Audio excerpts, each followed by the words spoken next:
तो बच्चों हम लोग शुरू करेंगे आज न्यूक्लियाई चैप्टर, ठीक है। सेमीकंडक्टर कंप्लीट हो गया तो न्यूक्लियाई शुरू करेंगे। वन शॉट इसको खत्म किया जाएगा क्विक रिवीजन के साथ। तो हम लोग बात करेंगे सबसे पहले न्यूक्लियाई। न्यूक्लियाई है क्या, व्हाट इज न्यूक्लियाई।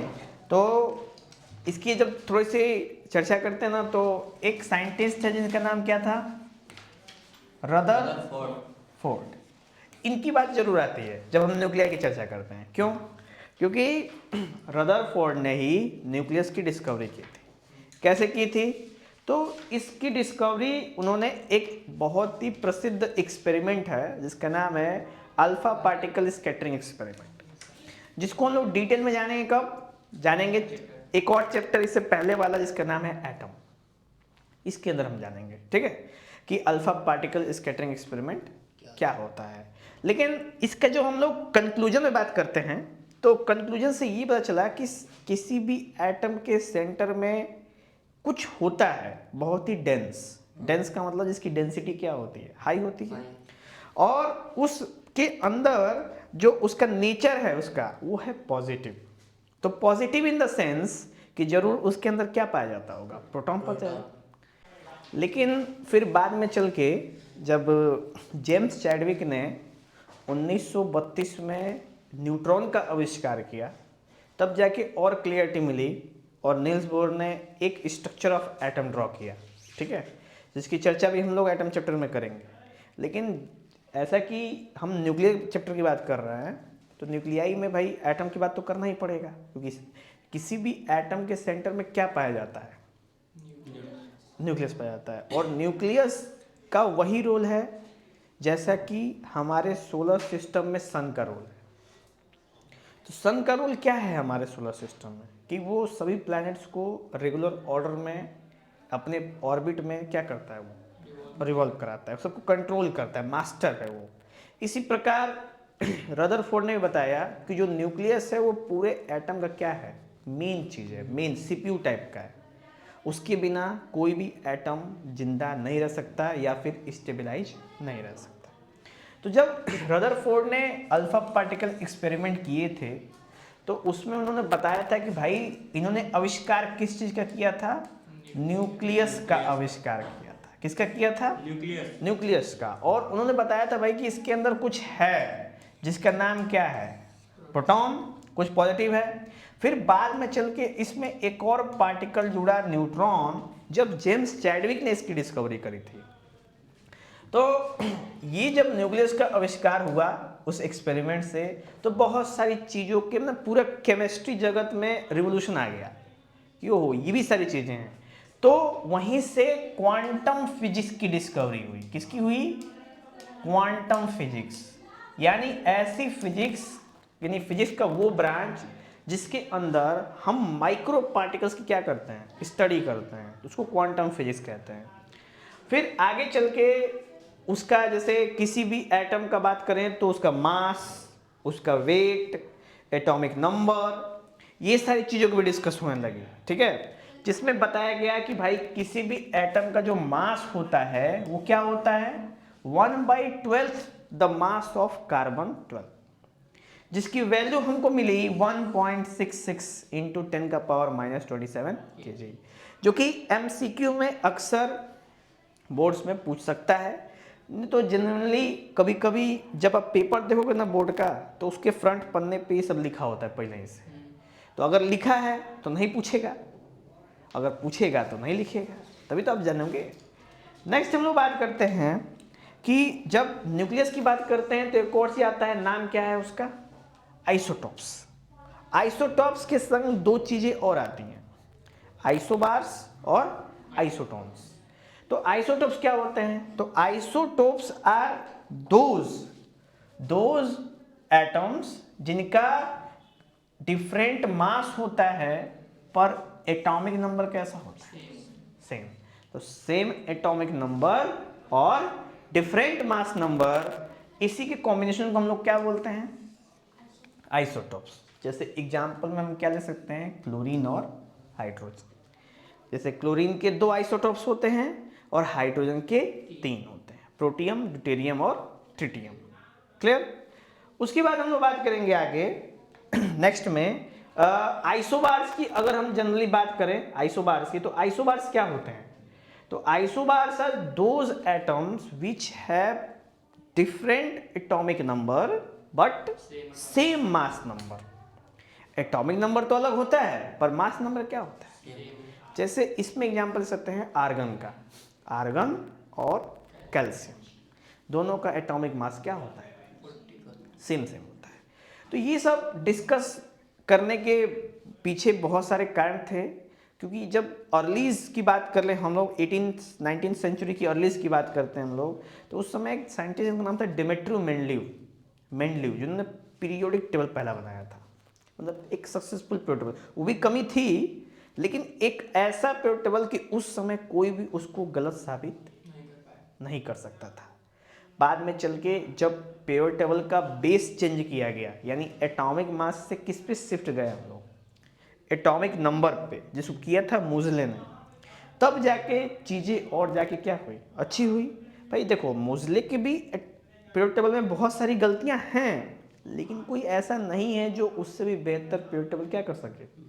बना सके। तभी तो आप किसी के ऊपर उंगली उठा सकते हो कि भाई मोज़ले का पीरियोडिक टेबल क्या है? गलत है। जबकि अभी तक कोई भी इस पर कंप्लीटली अपना असर नहीं छोड़ पाया है, इसीलिए हमें ये सब भी पढ़ना पड़ता है। ओके, आगे चल के तो आइसोटोप्स और आइसोबार्स का सीन उसी समय से चल गया था कि भाई आइसोटोप्स तो होते हैं, प्रॉपर्टीज तो होती है, लेकिन आप उसको पीरियोडिक टेबल में अरेंज कैसे करोगे? करोगे ना अरेंज, कैसे करोगे? तब जाके समस्याएं क्रिएट हुई और वहीं से हम लोग को ये भी सब पता चला भाई आइसोटोप्स, आइसोबार्स और आइसोटोन्स नाम की भी चीजें एटॉमिक लेवल पे होती हैं, ठीक है, जिसको मेंडलीव ने पूरी तरह से नहीं बता पाए थे। फिर आगे चल के मोज़ले ने किया था। नेक्स्ट बात करते हैं हम लोग आगे, तो वो है मास एनर्जी इक्विवेलेंस। ये क्या है?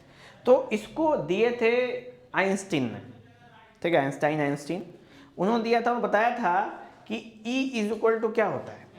mc², जिसमें उन्होंने बताया था कि जो m है वो मास है, c है speed of light.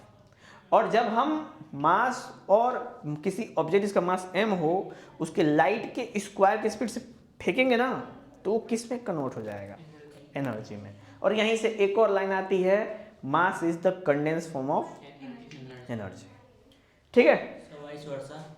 Vice versa भी तो सही है, यानी जब मास को मतलब आप बर्न करोगे तो एनर्जी बनेगा, एनर्जी को कंप्रेस करोगे तो क्या बनेगा? मास बनेगा। बात समझे? नेक्स्ट है हमारा size of the nucleus. Size of the nucleus क्या है? तो हर एक न्यूक्लियस का एक अपना दायरा होता है, ठीक है, एक जिसके अंदर वो चीजें एग्जिस्ट करती हैं। कौन कौन सी चीजें? सब एटॉमिक पार्टिकल्स, जैसे प्रोटॉन और न्यूट्रॉन। और भी पार्टिकल्स होते हैं जैसे न्यूट्रिनो, एंटी न्यूट्रिनो, पॉजिट्रॉन, ये सारी चीजें। और मैंने और भी आप लोग बताया था जैसे लेप्टॉन्स, बैरियॉन्स, मेसॉन्स, पाइयॉन्स, ये सब भी इसके अंदर पाए जाते हैं। तो जब भी न्यूक्लियर डिसइंटीग्रेशन होता है, मतलब जिसको बोलते हैं रेडिएशन या रेडियो एक्टिविटी, तो ये सब पार्टिकल्स क्या होते हैं? इसके अंदर से एमिट करते हैं, निकलते हैं। बात समझे? नेक्स्ट है हमारे पास तो nuclear binding energy. Nuclear binding energy क्या होती है? तो बाइंडिंग एनर्जी वो है कि वो एनर्जी जिससे हम किसी भी न्यूक्लियस के अंदर, ठीक है, उसके अंदर जो कंपोजिशन है, कौन कौन मेन कंपोजिशन है? एक न्यूट्रॉन और एक प्रोटॉन, उनका आपस में बॉन्डिंग होगा। उस बॉन्डिंग को इतनी दूर कर दें, कितनी दूर? इतनी दूर कर दें कि उनके बीच में कोई भी इंटरेक्शन ना हो, उसी को हम लोग बाइंडिंग एनर्जी कहते हैं। बात समझ में आई? अब बाइंडिंग एनर्जी के अंदर हम लोग नेक्स्ट बात करते हैं बाइंडिंग एनर्जी पर न्यूक्लियॉन, यानी इसका कॉन्सेप्ट क्या आता है? तो इसका सीन है कि जैसे जैसे आप एटॉमिक मास बढ़ेगा ना किसी भी एटम का, वैसे वैसे बाइंडिंग एनर्जी की वैल्यू क्या होती है? चेंज होती है। क्यों? क्योंकि जब अर्लीज की बात करते हैं तो हाइड्रोजन, हीलियम, लिथियम के अंदर जो एटॉमिक मास होता है वो उनके एटॉमिक नंबर से क्या होता है? लगभग सिमिलर होता है उनका रेशियो। लेकिन जैसे ही हम हैवी बढ़ते हैं, हैवी का मतलब एफ ब्लॉक में जाते हैं, कहाँ पे? एफ ब्लॉक के एलिमेंट्स के पास। तो पता चलता है कि भैया उनके एटॉमिक नंबर के रेशियो में उनका मास नंबर नहीं होता है। तो कारण क्या पता चला? पता ये चला कि उसके अंदर सबसे ज्यादा क्या पाई जाती हैं? न्यूट्रॉन। और वो न्यूट्रॉन की वजह से पूरा का पूरा न्यूक्लियस कैसा होता है? हैवी हो गया। अब हैवी न्यूक्लियस है तो भाई कोई भी व्यक्ति अगर बहुत हैवी है तो चलने में क्या होगा? उसको दिक्कत होगा। अगर एक बार कहीं रुक गया और कोई सामने आ गया तो उसको भी चपटा देगा उनमें, हाँ या ना? तो यही सारी घटनाएं घटी और इसलिए जितने भी एफ ब्लॉक एलिमेंट होते हैं उनको छेड़ता नहीं है, ठीक है? क्योंकि अगर आप जेन्युइनली अपने फिजिकल बॉडी से उसको टच कर दोगे तो आप रेडिएट हो जाओगे और आपकी मृत्यु हो जाएगी। क्योंकि उसमें से कॉन्टिन्यूसली क्या निकलता है? रेडिएशंस। किस फॉर्म में? अल्फा, बीटा और गामा के फॉर्म में निकलता है। तो अल्फा और बीटा जब निकलता है तो डिसइंटीग्रेशन होता है, डीके होता है, डीके में सड़ना। लेकिन गामा निकलता है तो उसके अंदर फर्क तो आती है लेकिन मेन कंपोजिशन में कोई फर्क नहीं आता है। बात समझ में आई? नेक्स्ट बात करते हैं हम लोग आगे। तो वो आता है हम लोग, हाँ, इंपॉर्टेंट क्वेश्चंस, इसकी चर्चा।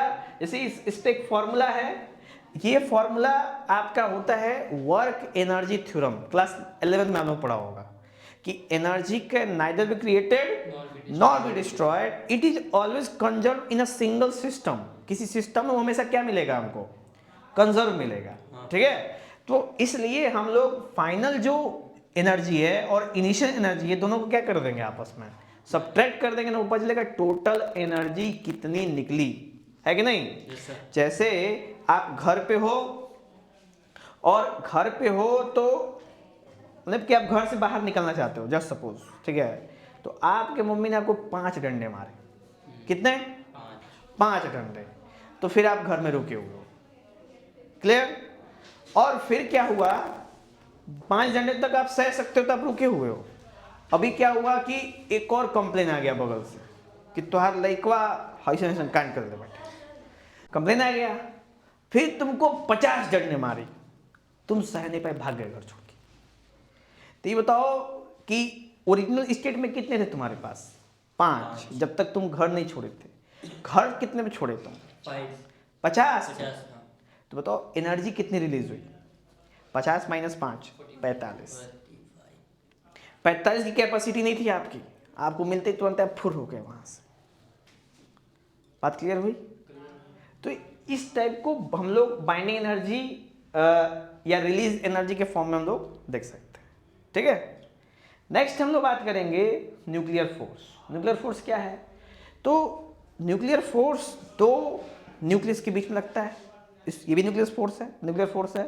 और न्यूक्लियस के अंदर प्रोटॉन प्रोटॉन के बीच में, प्रोटॉन न्यूट्रॉन के बीच में, और न्यूट्रॉन न्यूट्रॉन के बीच में लगने वाले फोर्स को भी क्या बोलते हैं हम लोग? न्यूक्लियर फोर्स बोलते हैं। जनरली न्यूक्लियर फोर्स 2 तरह के होते हैं, वीक न्यूक्लियर फोर्स और स्ट्रॉन्ग न्यूक्लियर फोर्स। तो जब न्यूक्लियर के अंदर जो फोर्स लगता है आपस में, वो बहुत ही भयंकर होता है, बहुत स्ट्रॉन्ग होता है। तभी तो बाइंडिंग एनर्जी की वैल्यू बहुत ज़्यादा होती है उनको अलग करने में। तो उसको बोलते हैं स्ट्रॉन्ग न्यूक्लियर फोर्स। और न्यूक्लियस के बाहर जो फोर्स होता है वो कैसा होता है? वीक होता है। कुछ किसके कंपेरिजन में? मतलब वीक नहीं होता है उसमें वैल्यू, लेकिन अंदर वाले कंपेरिजन में बाहर वाला क्या होता है? वीक होता है। बात समझ में आई? तो इसीलिए प्रोटॉन प्रोटॉन का इंटरेक्शन न्यूक्लियस और इलेक्ट्रॉन से ज्यादा डेंजरस है, ठीक है? ज्यादा, क्योंकि प्रोटॉन प्रोटॉन आपस में नजदीक हैं।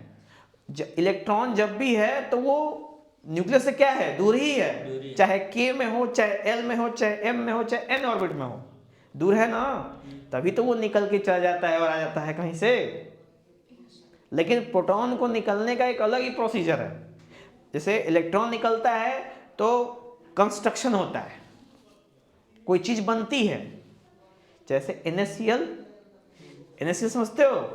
सोडियम, हाँ, सोडियम क्लोराइड।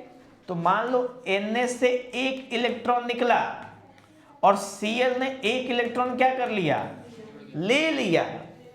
तो यहां पे क्या हुआ? कंस्ट्रक्शन, क्रिएशन, एक कंपाउंड का फॉर्मेशन हुआ। तो कंस्ट्रक्टिव है ना, लेकिन जब प्रोटॉन प्रोटॉन का घटना घटता है तो वहाँ पे डिस्ट्रक्शन होता है, वहाँ से क्या निकलता है, रेडिएशन निकलता है, और वो रेडिएशन हमारी बॉडी झेल नहीं सकती। बात समझ में आई? तो ये दोनों में बेसिक थोड़ी सी फर्क है। तो ये है न्यूक्लियर फोर्स। अब न्यूक्लियर फोर्स के बारे में थोड़ा सा अगर डिस्कस करें हम लोग, तो ये फोर्स किससे अधिक होता है, कूलम्ब फोर्स से, और ग्रेविटेशनल फोर्स से भी। भाई ग्रेविटेशनल फोर्स तो वैसे भी क्या होता है, कम ही होता है, ठीक है, क्योंकि वो उसकी वैल्यू माइनस में होती है, 6.67 × 10⁻11, तो कम ही हुई। और कूलम्ब फोर्स से भी कम होता है, तो सोचो कि ये फोर्स कितना हाई है, इसलिए ये बहुत हाई फोर्स होता है, ठीक है। नेक्स्ट है हाँ, ये जो फोर्स है वो किसके किसके बीच में है, मैंने बताया अभी, न्यूट्रॉन न्यूट्रॉन, प्रोटॉन न्यूट्रॉन, और प्रोटॉन प्रोटॉन, और ये लगभग सब में क्या होता है, सेम होता है, ठीक है। और जो भी न्यूक्लियर फोर्स होता है वो इलेक्ट्रिक चार्ज पे डिपेंड नहीं करता है कि उस एटम पे चार्ज कितना है। क्यों? क्योंकि चार्ज कैसे डिसाइड होता है, गौर करो, कोई भी बॉडी अगर चार्ज है तो उसका बेसिक कारण कौन है जिम्मेदार, इलेक्ट्रॉन जिम्मेदार है। तो प्रोटॉन से क्या मतलब है, तो किसी बॉडी के चार्ज या अनचार्ज होने से कोई मतलब नहीं है। बात समझ में आई? नेक्स्ट बात करते हैं हम लोग, रेडियो एक्टिविटी सिलेबस में नहीं है, फिर भी थोड़ा सा हमने आपको दिया है। क्या है रेडियो एक्टिविटी? तो ये एक ऐसा फिनोमेना है जिसके अंदर जो भी न्यूक्लियस अनस्टेबल होते हैं वो अपने अंदर से डिसइंटीग्रेशन करते हैं या फिर डीके करते हैं, सड़ जाते हैं, तो उनमें से रेडिएशन निकलता है, उसी को बोलते हैं रेडियो एक्टिविटी। और इसको सबसे पहले एक साइंटिस्ट ने खोजा, नाम है हेनरी बकेरल। क्या नाम है? हेनरी बकेरल। साइंटिस्ट थे, एक फोटोग्राफर थे, ठीक है। तो इन्होंने क्या किया कि एक ये फोटोग्राफर थे, इनका दुकान था, ठीक है। तो दुकान पे अक्सर ऐसे होता है ना कि बहुत सारे ऐसे होते हैं ना, जैसे मान लो कि समीर को बनना है वैज्ञानिक, लेट सपोज, ठीक है। तो मान लो कि एक समय के बाद अब घर का स्थिति सही नहीं है तो उसको शादी ब्याह करना पड़ा। तो भाई वैज्ञानिक जो मन में है वो थोड़ा मर गया, जिम्मेदारियां बढ़ी। तो जिम्मेदारियां बढ़ी तो उसने एक फोटोग्राफी की दुकान खोली। कौन? हेनरी बकेरल। उसके बाद खोले, गए और वहाँ पे अपना काम करते, मतलब दिन में अपना फोटो बनाते थे और रात के टाइम में 1-2 घंटा अपने लैब में, जो कि दुकान के पीछे अपनी लैब बना के रखी थी, उसमें लैब में वो क्या करते थे, साइंटिस्ट गिरी भी करते थे, ठीक है। तो वही एक बार क्या हुआ कि उनके पास जैसे जब भी फोटोग्राफी खींचना होता है ना, तो वहाँ पे फोटोग्राफिक प्लेट का उपयोग करते थे पहले, और उनके पास एक मटेरियल, एक पत्थर टाइप का था कुछ, ठीक है। तो उन्होंने क्या हुआ, बाई गलती से उस पत्थर को उस प्लेट के ऊपर रख के, दराज खोल के उसी में रख के और क्या कर दिया, बन के चले गए। क्योंकि अक्सर होता है ना कि जब लोग घर जाना होता है तो हर दिन जोन जैसे हो वैसे पैक करो, बैग में डालो, घर जाके देखा जाए क्या करना है, होता है ना ऐसा। तो ये घटना घटी वहाँ पे। जब वो अगले टाइम आए, नेक्स्ट टाइम में, और उन्होंने अपने लैब में गए और उन्होंने देखा उस चीज़ को, तो क्या महसूस किया उन्होंने? तो उन्होंने देखा कि भैया जब दराज खोला और उस पत्थर उठाया तो जो प्लेट थी, फोटोग्राफी प्लेट, अभी भी चमक रही थी। क्या कारण था इसके पीछे, फोटोग्राफी प्लेट चमकने के पीछे? कुछ ना कुछ तो रहा होगा कारण, हाँ या ना? तो ये जो सीन उन्होंने देखा, उस पर उन्होंने रिसर्च किया, दुकान को तीर में फाड़ खत्म कर दिया, लेकिन उस पर उन्होंने 1 हफ्ते का टाइम दिया और उस पर उन्होंने रिसर्च किया और पता लगाया और बताया कि कोई भी मटेरियल जब अपने अंदर से रेडिएशन एमिट करता है तो फोटोग्राफी प्लेट उसको क्या कर लेता है, कैप्चर कर लेता है। समझ गए? और वो चीज उन्होंने सबसे पहले बताया कि this is called radio activity. बात समझ आई? और जो उसके अंदर पार्ट है उसको बोलते हैं रेडिएशन, नाम दे दिया। फिर बाद में एक और साइंटिस्ट का नाम है मैडम क्यूरी, नाम सुनोगे, मैरी क्यूरी, जिन्होंने रेडियम का आविष्कार किया था। रेडियम वो अक्सर कभी कभी घरों में देखो ना, कभी ऊपर स्टार्स प्लैनेट में बनाते हैं लोग, छोटे छोटे बच्चों के कमरों में ऊपर बनवा देते हैं। जब रात को अंधेरा तो चमकने, वो एकदम ग्लो करने लगता है कि सही में ओपन स्काई के नीचे तुम लोग बैठे हो। कभी देखे हो ऐसा? हाँ तो देखो, तब किसी घर में जाया करो, डकैत बना करो, रात को ही पता चलेगा, दिन में नहीं पता चलेगा। बात समझ में आई? हाँ या ना? Yes sir. चलिए आगे बात करते हैं। नेक्स्ट है हमारा न्यूक्लियर एनर्जी। न्यूक्लियर एनर्जी क्या है? तो ये जैसे कि न्यूक्लियर फोर्स होता है ना, वैसे ही न्यूक्लियर की एनर्जी भी होती है। यानी जो भी एनर्जी उसके अंदर एब्जॉर्ब होती है उस सिस्टम में, उस न्यूक्लियस के अंदर, उसको क्या बोलते हैं हम लोग? Nuclear energy. और ये बाइंडिंग एनर्जी ही है, मान के चलो एक तौर से। क्या है ये? बाइंडिंग एनर्जी ही है जो न्यूक्लियर एनर्जी है। तो इसलिए बहुत ज़्यादा इसमें डिफ्रेंशिएट हमको नहीं करना होता है। Binding energy, nuclear energy. Clear? Next हम लोग बात करते हैं न्यूक्लियर एनर्जी को दो पार्ट में हम लोग क्लासिफाई करते हैं।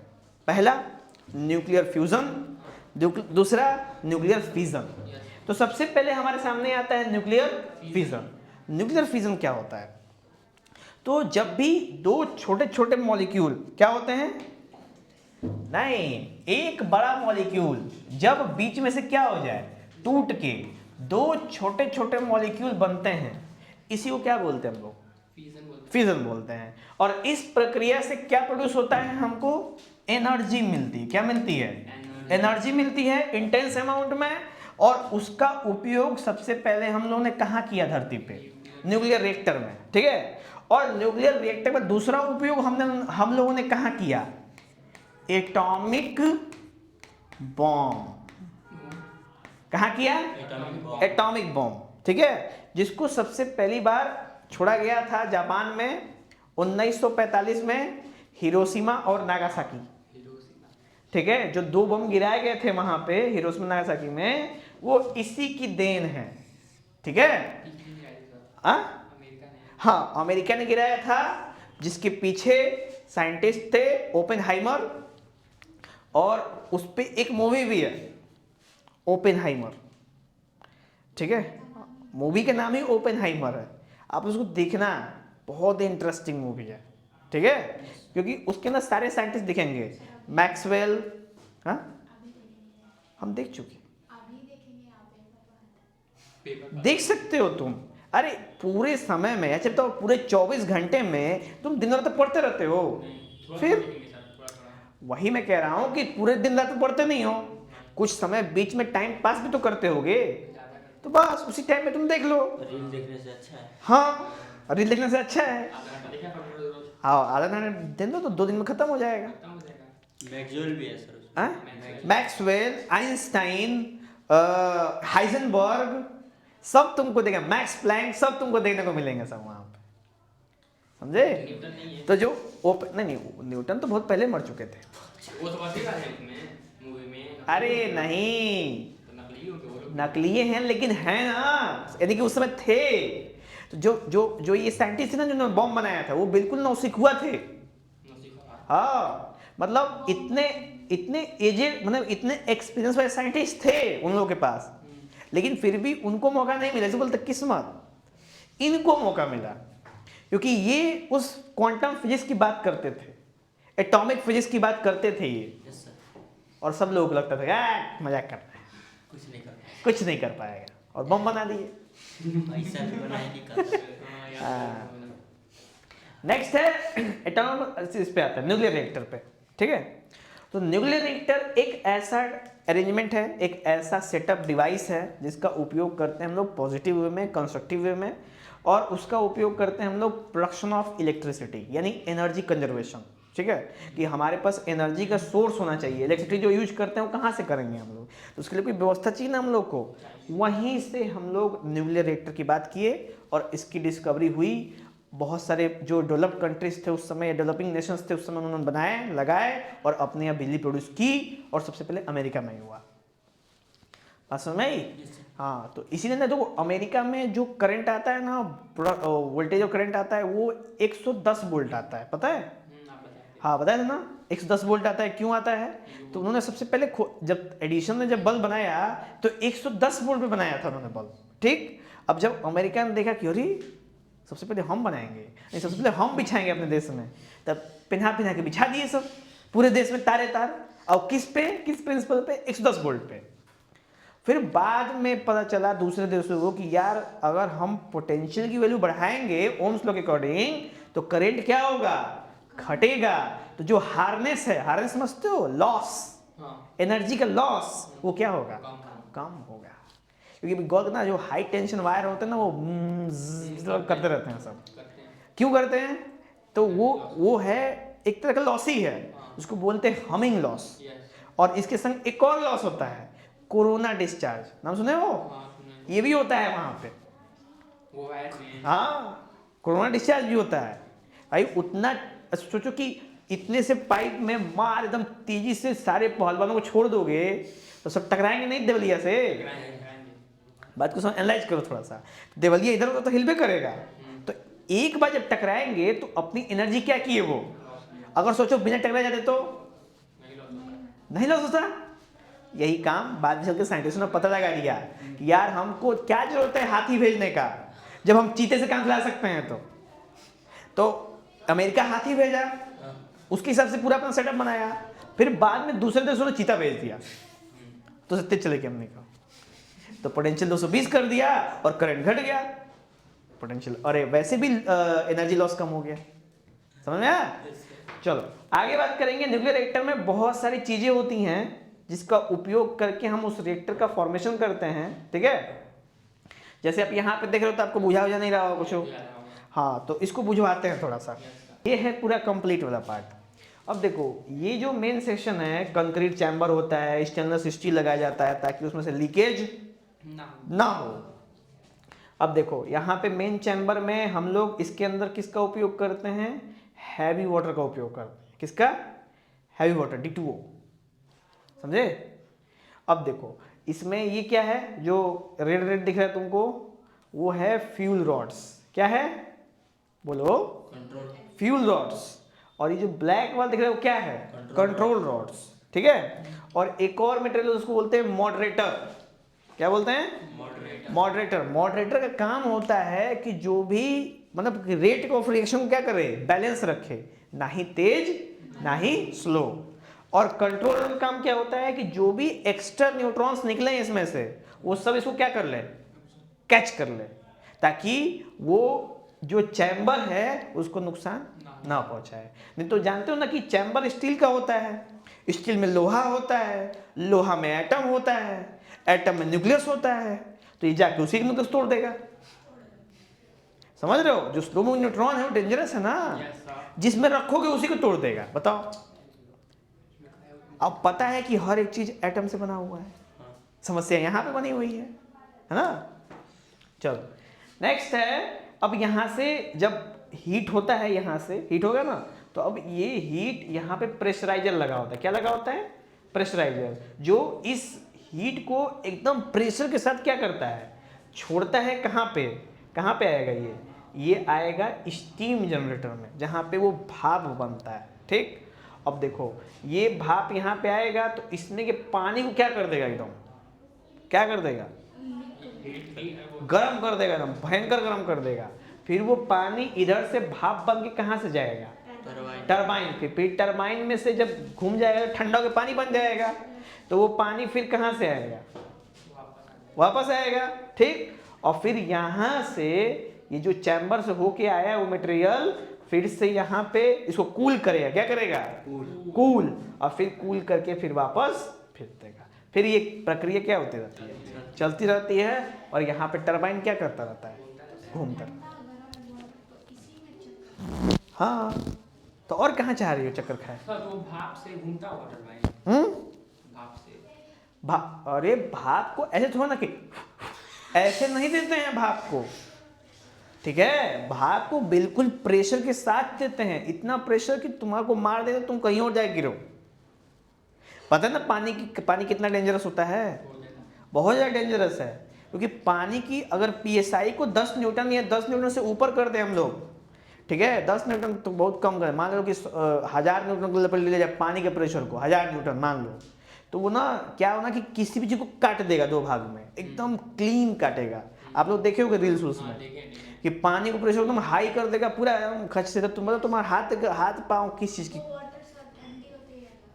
कोई भी वाटर से कर सकते हो। किसी भी वाटर को उस प्रेशर से मारोगे तो कट फुट नहीं जाएगा, ही बताओ प्रेशर। और देखो जो वाटर कैन होता है, जैसे मान लो कोई धरना वरना कर रहा है और आते हैं सब और फायर डिपार्टमेंट वाले लेते हैं सब और ऑन कर देते हैं। सोचो उससे लोग कितने दूर दूर तक जाते हैं, सोच लो अब। तो बताओ कि जो एकदम पतला आएगा, एकदम इतना पतला अगर प्रेशर से आएगा, सोचो क्या होगा शरीर का। गर्दन नहीं बचे तुम्हारा, कुछ नहीं बचेगा बेटा, शीशा लेकर मचा देगा वहीं पे। वो शरीर में का मैगी चाउमीन अलग अलग कर देगा पूरा। किसको मारना है? अच्छा इसी को मारना है, सही कर रही है। तो वो भाप से ही क्यों घुमाएंगे, डायरेक्ट पानी से भी तो घुमा सकते हैं ना। पानी से जब घुमाओगे, जब पानी जाएगा ना उसमें, तो वो स्पीड नहीं बनेगा ना, क्योंकि हमें और भी अब फिर ऊर्जा चाहिए पानी को भेजने के लिए। पानी भेजना है तो फिर हमको इतना ताम झाम की क्या जरूरत है, हम पानी ना भेजें यहाँ पे। तो ये बताओ कि उस पानी को भेजने के लिए क्या चाहिए? जनरेटर। फिर जनरेटर में तेल डालो तू और फिर पानी भेजो पर बिजली पैदा करके, क्या मतलब है उसका? बनता है ऐसे भी, उसको बोलते हैं थर्मल पावर प्लांट्स, यहाँ पे कोयला से ये हीट पैदा करते हैं। अब फिर टरबाइन में छोड़ते हैं, टरबाइन घूमता है और पानी में जानते हो डैम में जानते ही हो, डैम में वही काम है। अब बताओ कि अब तुम चाह रहे हो कि डैम का पानी जब नीचे गिर जाए तो अजूरी से उठा के फिर ऊपर कर जाए कुछ पानी और के बाद फिर आवे, यही ना हो पाएगा? अजूरी से नहीं हो पाएगा ना। तो ये कैसे चलता होगा, इसमें कुछ लगता होगा ना। अरे ये यहाँ पे सबसे पहले एक, जैसे वही मैं इसके अंदर का रिएक्शन बताऊंगा कि यूरेनियम के ऊपर एक न्यूट्रॉन को ऐसे मारते हैं और यूरेनियम क्या हो जाता है? टूट जाता है और टूट फूट के रोने लगता है वहीं पे, ठीक है। और फिर जाता है कौन? समीर जाके चुप कराता है उसको। समीर करा दो चुप ना। No sir. चलिए अब इसमें मैं आपको वो रिएक्शन दिखा देता हूँ, रुक जाओ। वो रिएक्शन इसी में होगा हमारा, इसी में होगा।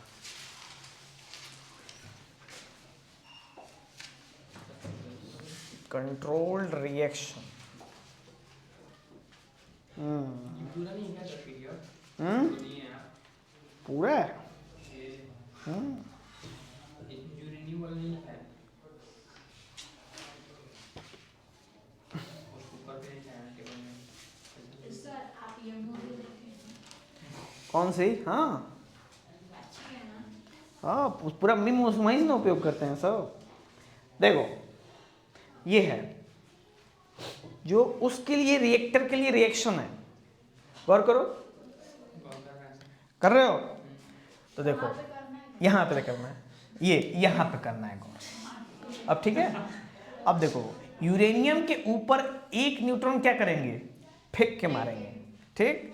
तो यूरेनियम का उस पर रिएक्शन होगा और देखो ये 245 है ना यहाँ पे, अब क्या बन जाएगा? ये 236 बन जाएगा। और जब कोई बाहरी न्यूट्रॉन जाएगा अंदर तो छिछलता मचा देगा अंदर, ठीक है, तहस नहस कर देगा। तो यूरेनियम फट के हो जाएगा, बेरियम बन जाएगा और क्रिप्टॉन में टूट जाएगा। तो बेरियम 144, 56, क्रिप्टॉन 36 और 89, और फिर को न्यूट्रॉन निकलेगा? को तीन गो। और कितनी एनर्जी निकलेगी बाहर? तो वो हीट से हम पानी गर्म कर देते हैं। और ये जो 3 न्यूट्रॉन है ना, उसमें से 2 न्यूट्रॉन को सोख लेते हैं हम लोग, क्योंकि 3 है तो ज़्यादा डेंजरस है। हम लोग सोखते हैं तो कौन सोखेगा? कैसे सोखते हैं? कंट्रोल रॉड से। अच्छा, मशीन सोखती होगी, हम लोग कैसे सोखते तो करेगा कौन वहां पे? कौन रहेगा वहां पे मशीन दबाने के लिए? हम ही लोग रहेंगे वहां पे। हाँ, तो ये इसमें से फिर एक बचाएंगे, फिर फेंकेंगे, फिर टूटेगा, फिर 3 निकलेगा, उसमें से 2 को सोख लेंगे, एक छोड़ देंगे। हर बार 3 निकलेगा। ये तो डिपेंड करता है कि आपने कौन सा फ्यूल रॉड लिया है, फ्यूल लिया है। यूरेनियम लिया है तो ये कंडीशन, थोरियम भी ले सकते हैं, समझ लो ना, कई सारे फ्यूल होते हैं। थोरियम, यूरेनियम, ये सब क्या है? फ्यूल है। तो भैया यूरेनियम कहीं मिल रहा है, अगर तुम्हारे देश में यूरेनियम ज़्यादा है तुम जाओगे थोरियम खरीदने के लिए, नहीं जाएंगे हम। हमारे पास यूरेनियम से भी कम चल जाएगा। ये वाली बात है। जैसे हमारे इंडिया में ना, हमारे इंडिया में थोरियम बहुत ज़्यादा है, ठीक है, ये बात हम लोग को बाद में पता चली। हाँ, हुआ यूँ कि अंग्रेज, जैसे जो कन्याकुमारी था ना, कन्याकुमारी जो भारत के सबसे एकदम नीचे है एकदम, वहाँ के समुद्री तट का जो रेत है वो अलग कलर का है, सिंदूर कलर का रेत है वहाँ पे। वो क्या है? हाँ, सिंदूर कलर का, जो सिंदूर लगाते हैं ना माथे में, नहीं, मरून होता है। हाँ हाँ, मेहरून बोलिए, मेहरून कलर। ठीक। तो अब वहाँ पे उस सैंड को जब अंग्रेजों ने चेक कराया तो पता उसमें उसमें मिला मोनाजाइट। हाँ, मोनाजाइट मिला। मोनाजाइट एक ओर है, उस ओर्स को जब प्यूरिफाई किया तो वहाँ से निकला थोरियम। तो सब जहाज में खाली बलुइया भर भर ले जाते थे सब। हाँ, सब चले गए। अब नहीं है, क्यों नहीं है? बालू खत्म हो जाएगा। गजब तुम लोग बतिया रहे हो। बालू ने चौपरास से खा के खत्म कर दिए थे। तो प्लेन में भर के ले गए तुमको। प्लेन में नहीं, जहाज प्लेन पे ले जाएंगे वो बालू। तो वही तो पानी में जाने तो और ज्यादा हटेगा ना। हाँ, वही चीज है। आगे बात करें। करें सर, तो वो मेगा इलेक्ट्रॉन वोल्ट है। हाँ, मेगा इलेक्ट्रॉन वोल्ट है। नहीं, मेगा में 10⁻6 उतनी एनर्जी इसके अंदर क्या है। उसको मल्टीप्लाई करके 200 से तब आएगा। और ये गजल तो तेज हो। गुड, चलो क्लियर हुआ यहाँ तक। वो है नेक्स्ट बात करते हैं फ्यूजन। फ्यूजन क्या होता है बताओ? फ्यूजन। हाँ। जोड़ने को बोलते हैं फ्यूजन ना। फ्यूजन, हाँ, फ्यूजन किसको बोलते हैं हम लोग? जब दो चीज आपस में मिल जाती हाँ, दो चीज नहीं, है, एक से ज्यादा चीज। नहीं, दो एटम आपस में क्या होते हैं? जुड़ जाते हैं। जुड़ जाते हैं। एटम जोड़ना है, चीज नहीं जोड़ना है। बस फ्यूजन पूछे ना, न्यूक्लियर फ्यूजन थोड़ी पूछे। हाँ, तो हम तो यही बताएंगे। हाँ तो वही बताइए। चलो, नेक्स्ट है न्यूक्लियर फ्यूजन। तो न्यूक्लियर फ्यूजन है जो कि स्टार्स के अंदर एनर्जी जनरेशन का कारण है। स्टार्स जो होते हैं ना, बड़े बड़े स्टार्स हैं, सन है, सन भी स्टार है ना, Yes, sir. उनके अंदर कौन से प्रोसेस से एनर्जी आती है? Nuclear fusion. ठीक है। अब न्यूक्लियर फ्यूजन में दो तरह के फ्यूजन होते हैं। एक होता है आपका हाइड्रोजन हाइड्रोजन हाइड्रोजन, हाइड्रोजन। ठीक, और एक होता है कार्बन नाइट्रोजन। ठीक है। हाइड्रोजन हाइड्रोजन केस में एग्जाम्पल है सन का, और सबसे ज्यादा एनर्जी प्रोड्यूस होती है इसमें। हाइड्रोजन। हाँ, उसके बाद है कार्बन नाइट्रोजन का, इसमें दूसरे नंबर पे एनर्जी प्रोड्यूस होती है, मतलब इससे कम ही होती है। जब जो हाइड्रोजन हाइड्रोजन होते हैं उनका कलर जनरली व्हाइट और येलो होता है, वैसे स्टार का कलर। और जो कार्बन नाइट्रोजन होते हैं उनका कलर कैसा होता है? ब्लू। Blue colour. तो हमें जो ब्लू कलर लगभग कभी कभी दिखता है, कभी गौर करना आप, तो कोई भी नेटवर्क पर सोचो तो कोई स्टार कलर ले लगेगा, हल्का ब्लूइश ब्लूइश दिख रहा है चारों तरफ उसके।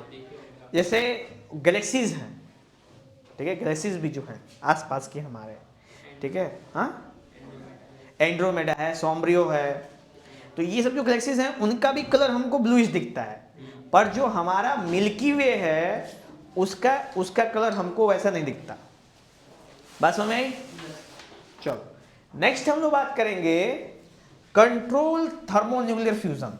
मतलब कि देखो, जो ये फ्यूजन होता है, ये फ्यूजन हमारे अर्थ पे तो होता नहीं है। ये फ्यूजन होता है कहाँ? स्पेस में। स्पेस में कोई मैटर होता नहीं है। जब मैटर नहीं होता है कोई स्पेस में तो दिक्कत नहीं होती है, भाई कोई आग लग जाएगी। लेकिन सोचो अगर धरती पे करना हो तो, क्योंकि धरती पे मैटर है। वो जब ये जो फ्यूजन होता है तो ग्रेविटी इनकी बहुत हाई हो जाती है। तो ग्रेविटी हाई होने की वजह से आसपास की सभी चीजों क्या कर लेते हैं, ये अपने अट्रैक्ट करते हैं और उसको वो फ्यूल के फॉर्म में यूज कर लेते हैं सब, और अपनी साइज क्या कर लेते हैं, बढ़ा लेते हैं। इसका बेस्ट एग्जांपल है स्पाइडरमैन। देखियो स्पाइडरमैन, तो स्पाइडरमैन में शायद थर्ड पार्ट में वो जो डॉक्टर के जो पीछे में 8 गो हाथ निकलता है इसी से करके, ऑक्टोपस। देखे हैं? हाँ, डॉक्टर ऑक्टोपस नहीं देखे हो? डॉक्टर ऑक्टोपस रहता है और स्पाइडरमैन में झड़ा होता है। Yes sir. क्योंकि डॉक्टर ऑक्टोपस साइंटिस्ट रहता है पहले। क्या रहता है? साइंटिस्ट। और वो बनाता है हाथ, ठीक है, ऐसे मैकेनिकल हाथ बनाता है जो उसके दिमाग से कंट्रोल हो, ठीक है, और वो उसी की मदद से न्यूक्लियर फ्यूजन करता है धरती पे। बात समझे? Yes sir. हाँ, लेकिन पहली और वो जो होता है स्पाइडरमैन, उसका नाम होता है पीटर पार्कर। हाँ, वो बोलता है ना कि डॉक्टर ये करना काफी खतरनाक हो सकता है, क्योंकि वो एक घर में कर रहा था। ठीक, तो वो कहा कि नहीं हम सब देख लेंगे। हाथ के लिए भी बोला कि डॉक्टर्स ये कभी भी अपना कंट्रोल खो सकते हैं, जैसे आप कंट्रोल नहीं करोगे ये कंट्रोल भी आपको करना लगेंगे। तो डॉक्टर बोला अरे नहीं नहीं मैंने एक चिप लगाई है यहाँ पे, वही होता है। उसके ऊपर आ, ठीक है, मशीने के ऊपर आ, वो मैं इन लोगों को कंट्रोल नहीं करने दूंगा, मैं कंट्रोल करूँगा। ठीक, भौकाल का छट लिया। उसके बाद न्यूक्लियर रिएक्टर शुरू किया, बस सब कुछ खींचने लगा अपने तरफ। अब खींचने लगा तो उसकी बीवी भी चली गई, उसी में मर गई, और झटका लग गया उसको। और उसके बाद गया पीटर पार्कर तुरंत स्पाइडरमैन बना, और जितना भी तार समझते हो ना, तार वायर, उस वायर को पूरा निकाल दिया, और निकाल दिया सब पूरा बंद हो गया। और उसके पीछे जो था ना, ये पीछे वो भी चल गया। सोच लो, वो मूवी बीत चुकी है, चिक चिक करने की आवश्यकता नहीं है। हाँ ठीक है, क्लियर। तो ऐसे करके ये सीन क्रिएट होता है। उसमें देखोगे ना तो एक फ्यूजन सीन आता है, एक व्यू फ्यूजन, और उसका उपयोग, उसमें उपयोग किसका करता है? ट्रिटियम का उपयोग करता है। ट्रिटियम हाइड्रोजन का थर्ड फॉर्म ट्रिटियम, समझ गया? तो कभी ना मूवी बहुत मजा आएगा, एकदम इंटरेस्टिंग मूवी है। थर्ड पार्ट में, हाँ।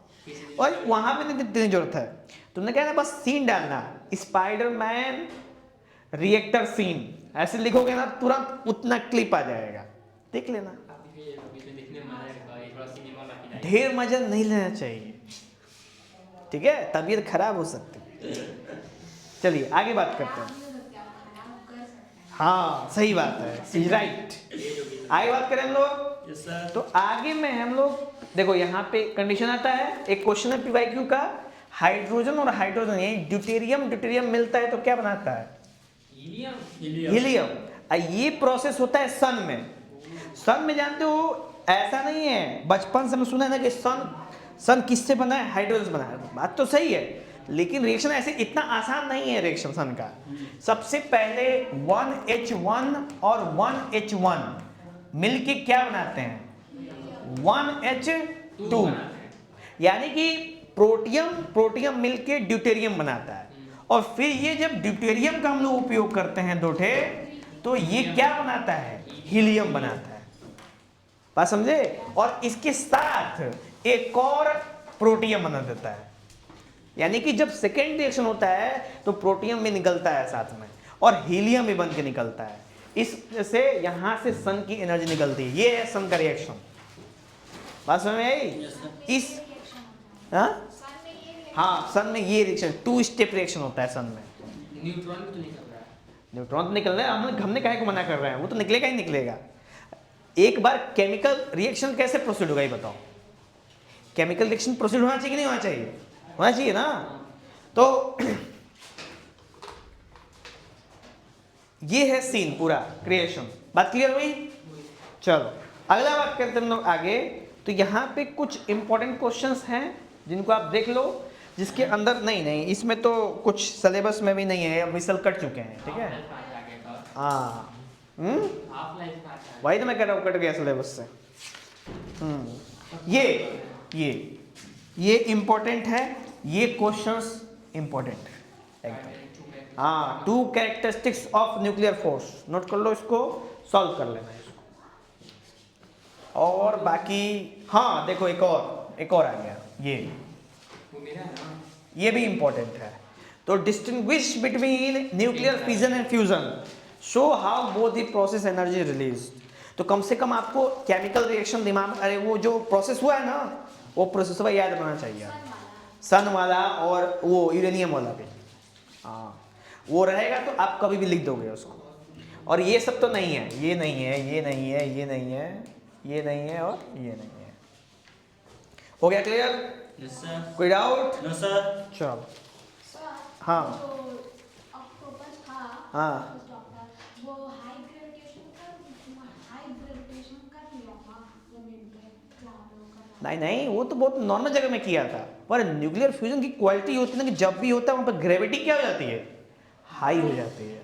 क्योंकि अब वो जैसे होता है, तुम समझो ना कि दो चीज़ें मिल के बड़ी बन रही हैं। तो जब कोई भी चीज़ मिलती, जैसे तेरे प्रोसेस क्या आ रहा है? अंदर आ रहा है, तेरे ये अंदर आ रहा है।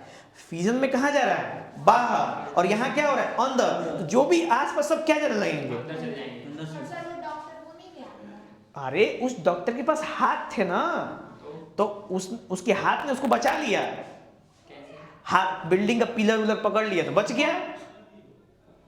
हाथों हाथ पकड़ लिए हाँ सर वो वाली कौन सी मूवी थी बता रहे थे? कौन सी? जिसमें सारे साइंटिस्ट थे। हाँ ओपेनहाइमर। ओपेनहाइमर हाँ। Subject clear? Yes sir. ये चैप्टर हो गया समाप्त, बंद कर। ये क्या है? सर ये बोला है